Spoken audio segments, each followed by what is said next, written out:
আমি ডক্টর আনন্দ Sikdar, consultant gynaecologist. আজই world IVF day, সব জায়গায় হয়তো এই খবর পাচ্ছেন। তো জানেন কি কেন আজকে ওয়ার্ল্ড আইভিএফ ডে হিসেবে পালন করা হয়? আজকে 48 বছর আগে আজকের দিনেই প্রথম আইভিএফ বেবি পৃথিবীতে জন্ম হয়। তো 48 বছর তো কেটে গেছে সেই দিন থেকে, কিন্তু আজও পর্যন্ত ভারত এবং গোটা পৃথিবীর বিভিন্ন মানুষের মধ্যেই বেশ কিছু কুসংস্কার বলুন বা মিথস বলুন এখনও পর্যন্ত রয়ে গেছে আইভিএফ রিলেটেড।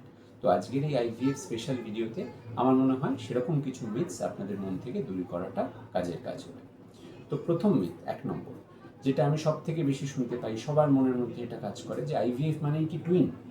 একেবারেই না। আইভিএফ মানেই যে সবসময় টুইন প্রেগনেন্সি হবে সেরকমটা নয়।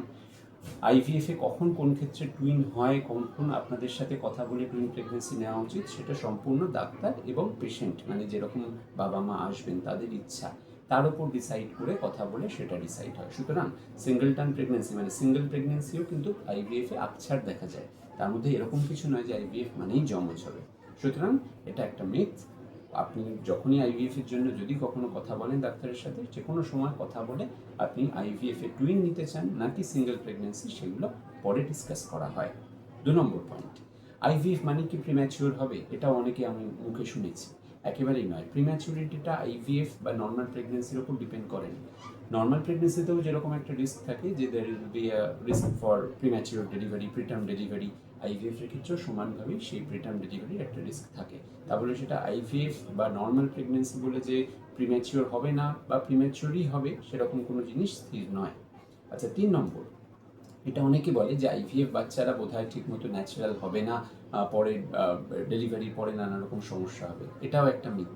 আইভিএফ প্রেগনেন্সিতে থ্রু আউট দ্য প্রেগনেন্সি বিভিন্ন মার্কার টেস্ট এবং বিভিন্ন ব্লাড টেস্টের মাধ্যমে সমস্ত রকম জেনেটিক এবং গঠনগত সমস্ত পার্থক্য আছে কিনা, কোনো অ্যাবনর্মালিটি আছে কিনা, সেগুলো দেখে তারপরেই প্রেগনেন্সি কন্টিনিউ করা হয়। সুতরাং আইভিএফ মানেই যে পরবর্তীকালে বেবির কোনো সমস্যা হবে সেটাও নয়। আর 4 নম্বর, লাস্ট যেটা বলার, আমার আরেকজনের কাছ থেকে শুনেছিলাম, সেটা হচ্ছে যে যে কোনো বয়সেই কি আইভিএফ হয় নাকি, কম বয়সে আইভিএফ এর কোনো দরকার হয় না, বেশি বয়সেই একমাত্র আইভিএফ লাগে।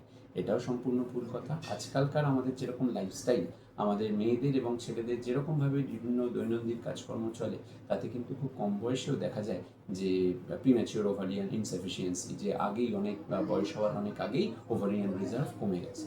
তো সেই ক্ষেত্রে কিন্তু অনেক আগেও আইভিএফ এর দরকার লাগতে পারে।